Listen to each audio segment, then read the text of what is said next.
Hello friends, welcome to Kamath Astrology, and in this video we will cover the impact of Rahu Ketu on independent India. That is, we will do an analysis of natal India's horoscope. That is, the horoscope on the day on which independent India was formed. That is on 15th August 1947 at 00. Now we are approaching Republic Day on 26th January, and therefore I thought that I should make this video. When independent India was formed, Rahu was in Taurus and Ketu was in Vrishik or Scorpio, and we see the same situation now. Om Shri Ramaya Namaha. So in this figure you can see the chart of independent India. That is, independent India was formed on 15th August 1947 at 00 hours. Okay, and I have taken the place as New Delhi while computing this chart.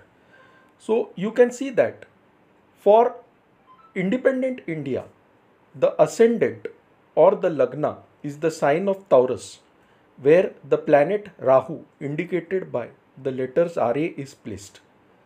So even right now, Rahu is placed in Taurus and Ketu is placed in Scorpio or Vrishik. Ketu is indicated by the letters Ke. So you can see that the first house of India's horoscope has Rahu present in it, which means Rahu is in the sign of Taurus. Now Taurus is a sign which indicates materialistic pleasures, comforts, luxuries, okay, cravings for all kinds of happiness, materialistic things, as well as creativity. Okay, so you will find that Indians are very creative, but at the same time they are also very sharp and cunning. This is because Rahu is present in the ascendant. Let us look at the third house, that is the sign of Cancer or Kark, and you can see 6 planets placed in the sign of Cancer or Kark. So which are these planets? You can see Pluto, you can see Venus, you can see Moon, you can see Mercury, you can see Sun, and you can see Saturn. So if you see the third house from where the Lagna is there, that is the letters LA, you will find 6 planets in the third house. Now what does the third house indicates? Okay, the third house indicates our neighbors, our siblings. For a country, it indicates the neighbors and the borders of that country. Okay, so you can see many planets are placed in this third house, and we know the popular saying, too many cooks spoil the broth, which means that India will always have conflicts with its neighbors. For example, India has conflicts with Pakistan, with China, and many of these conflicts are also initiated by its neighbors. So India is always disturbed because of disputes with its neighbors. Now look at the second house, which is the sign of Gemini or Mithun, and you can see 2 planets placed there, Uranus and Mars. Okay, the sign of Gemini is all about communication, speech, journalism, media, etc. Okay, and when aggressive planets such as Mars and Uranus are present here, what it means is the media in this country is very aggressive. Okay, and in today's time we really see this thing happening. The media is quite dominant and aggressive. Mars also indicates a brave soldier. Okay, so Indian people are quite brave, they are not cowards. Okay, because Mars as well as Uranus indicates technology, indicates bravery. So India will see a lot of advances in technology in the times ahead, is what this second house indicates. Also you can see the second lord is placed in the third house of Cancer, conjunct 5 other planets. Okay, which means a major portion of India's wealth is spent in resolving border issues, in resolving conflicts with its neighbors, and therefore India has a very large defense budget. The Sun is the ruler of the sign of Leo or Sima, which is the fourth house in India's horoscope. Okay, and the fourth lord is placed in the third house, conjunct five other planets.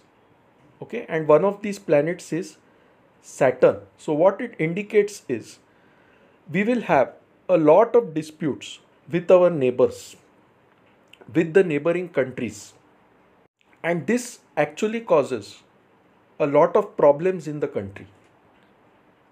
Again, Mercury is the fifth lord, placed in the third house. Okay, and therefore, what this indicates is our economy is not very stable, it keeps on fluctuating.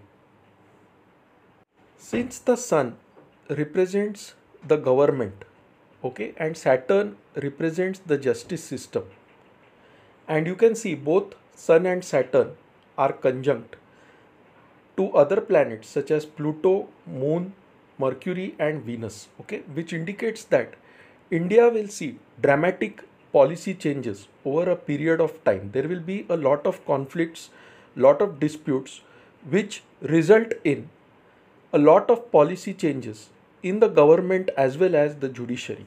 And over a time, the third house is an Upachaya house, which means it improves over a time. So the governance becomes better over a period of time. The judiciary also becomes stronger as time progresses in India. Now let us come to the sixth house. The sixth house has Jupiter present in it in the sign of Tula or Libra.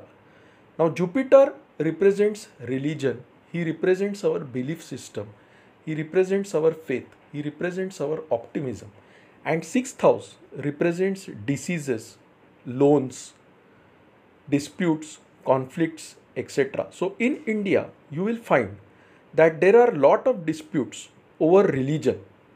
Okay, there are often religious conflicts, and this is because of the presence of Jupiter in the sixth house. So although India has a wide variety of religions, because Jupiter is present in the sixth house, it also has a lot of conflicts with respect to religious beliefs, and therefore we see a lot of infighting in India many a times. Also, you can see that all the planets are between Rahu and Ketu, and this forms a very powerful Kalsarp Yoga. And this is one of the very important reasons why, when India was formed, there was widespread violence. Now, let me go back a bit in history. Okay, we know that Lord Mountbatten was the one who was supposed to declare India as an independent country, and the British had actually decided to give India complete independence in June 1948. But what happened was, on 16th August 1946, okay, there were widespread riots in Calcutta, which is also known as the Calcutta Killings. The Muslim League, headed by Jinnah, wanted a separate country to be carved out from the whole of India. Okay, so when such kinds of incidents started happening, the British decided to give India freedom a bit earlier. A person called Cyril Radcliffe was appointed to decide the line at which to partition India. You will be surprised to know that the date on which India was given independence, that is 15th August 1947, was randomly decided by Sir Radcliffe. And when he was interviewed as to why he chose that date, he said that on 15th August 1945, Japan had surrendered to the Allied forces, okay, during the World War, and therefore he thought that this would be a good day to give India independence, and therefore 15th August 1947 was chosen as the day of independence for independent India. Also, when the line of partition was drawn, it was not announced immediately, but it was announced 2 days later. Okay, and therefore people were confused as to in which country exactly they will be in, and therefore the Muslims started fleeing towards Pakistan. The Hindus in today's Pakistan started moving towards India. Okay, many of them tried to board crowded trains moving towards the other country. Punjab was split into two actually. Okay, and so what happened is, even though people boarded these trains, those trains were completely crowded, and as the trains moved, there were massacres done by religious fanatics on both sides of the border. Now, Rahu had entered the sign of Taurus on 1st May 1946, okay, and on 4th September 1946, Rahu entered the nakshatra of Rohini in the sign of Taurus, okay, and just some days before that, that is around 16th August 1946, there were large scale riots in Calcutta. Okay, now what is happening at present is on 27th January 2021, Rahu is entering into the Rohini Nakshatra, and we are almost seeing a similar Rahu Ketu axis now. That is, Rahu is in Rohini Nakshatra and Ketu is in the sign of Scorpio. Okay, so what I anticipate is after 27th January 2021, the region of West Bengal can see large scale violence because of this transit. Now, since Rahu entered the sign of Taurus on 1st May 1946, it means before that he was in the sign of Gemini. And we know that the year 1945 was a very violent year. Okay, there was the World War during that time and many lives were lost. Now, let us come back to 2020 2019 when Rahu entered the sign of Taurus. Okay, and in 2019 he was in the Ardra Nakshatra in the sign of Gemini. So, during those years, we saw corona disease and lot of lives were lost. So what I am trying to do here is I am trying to draw a parallel between the times at present and the times when India was just given independence. We are seeing similar situations happening. Now if you see, when India was made independent, that is on 15th August 1947, you can see 6 planets in the sign of Cancer or Kark. Okay, and right now between 9th February 2021 and 10th February 2021, there will be 6 planets in the sign of Makar or Capricorn, and all of these planets will be aspecting the sign of Cancer or Kark. So during independence, all these 6 planets were present in the sign of Cancer, but now these planets are present in the sign of Capricorn and aspecting the sign of Cancer, which means it is quite possible that again our borders will see some turbulence because the third house is going to be aspected by more than 6 planets. So the period between 9th February 2021 and 12th February 2021 is a very critical period for India because almost 6 planets will aspect the sign of Cancer, and that is definitely indicating some kind of turbulence on our borders or even across the seas, the international borders. Look at the 7th house in natal India's horoscope. It has Ketu present in the 7th house. 7th house is the house of partnerships. Okay, for India, the 7th house is the sign of Scorpio. Scorpio also indicates buried things, hidden things. Okay, so what this means is there are a lot of secret deals happening in India. Okay, there are a lot of hidden things, lot of scandals, and the partnerships which India does with its neighbors, that is not very strong because of the presence of Ketu in the sign of Scorpio. Ketu is never good for partnerships. Okay, Ketu always tries to separate, and therefore you can see that India does not really have strong relationships with its neighbors. So now what is happening in the present time. In the present time also, you can see Ketu present in the sign of Scorpio. Okay, and when Ketu is present in the sign of Scorpio, what happens is our relationships with our neighbors suffer. Okay, and therefore we have lot of disputes with China and Pakistan. But the sign of Scorpio also indicates hidden things, buried things, and that is why in this period lot of scandals are coming out because Ketu is present there. The sign of Scorpio also indicates occult knowledge, it indicates research. Okay, and therefore in this time there is a lot of research being done to overcome this corona, and we see some vaccines have also come out. Now I want to tell you that of all these vaccines, Covaxin will be a success. Okay, and this is because Ketu's presence in the sign of Scorpio gives India a lot of success in its research. Okay, and Covaxin which India has made is going to find a lot of success.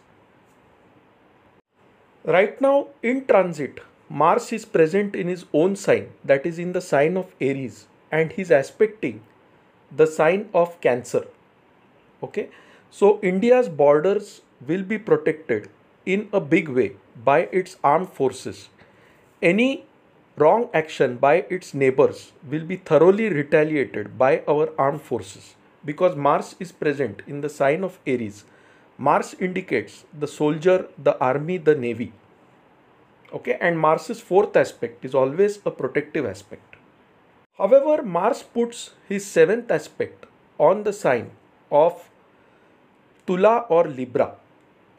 Okay, and that is the sixth house of conflicts and disputes. And if you see natal India's horoscope, Jupiter is present there, and therefore in this time right now there could be disputes related to religious groups, related to ethnic groups, and worldwide we are seeing this, and more so in the regions of Bengal, etc. Now when independent India was formed, there was a Kalsarp Yoga. As you can see, all the planets are trapped between Rahu and Ketu. Now Kalsarp Yoga sometimes gives a sudden rise and then a sudden fall, or vice versa. That is, it gives a sudden fall first and then a rise. So in times ahead, definitely India is going to become a very great country. Maybe it will become a superpower by the year 2030. You can see that when independent India was formed, the times were not very good. There was large scale violence, but over a period, India has progressed quite well, and definitely it will become a very strong nation in the times ahead. So in this video, I have tried to compare natal India's horoscope with the current times, and I have shown you similarities which Rahu Ketu transit has brought about. So right now Rahu is present in Taurus, which is the same sign where he was present when India was first formed, and also Ketu is present in the sign of Scorpio right now, and he was present in Scorpio when India was formed on 15th August 1947. And you can see both these planets have a great impact on India's journey in times ahead. So friends, if you like this video, please mark it as liked on YouTube. If you have not subscribed to my channel, you can do so by hitting the subscribe button. So when I add a new video, you are automatically notified. Now our contact details are given in the next slide. For any queries or consultation, you can email us at astrosevaworld@yahoo.com, and we'll be glad to assist you. To know more about us, you can visit our website astroseva.tripod.com. So friends, thanks a lot. We'll see you soon shortly with another video. Till then, bye, take care, stay safe.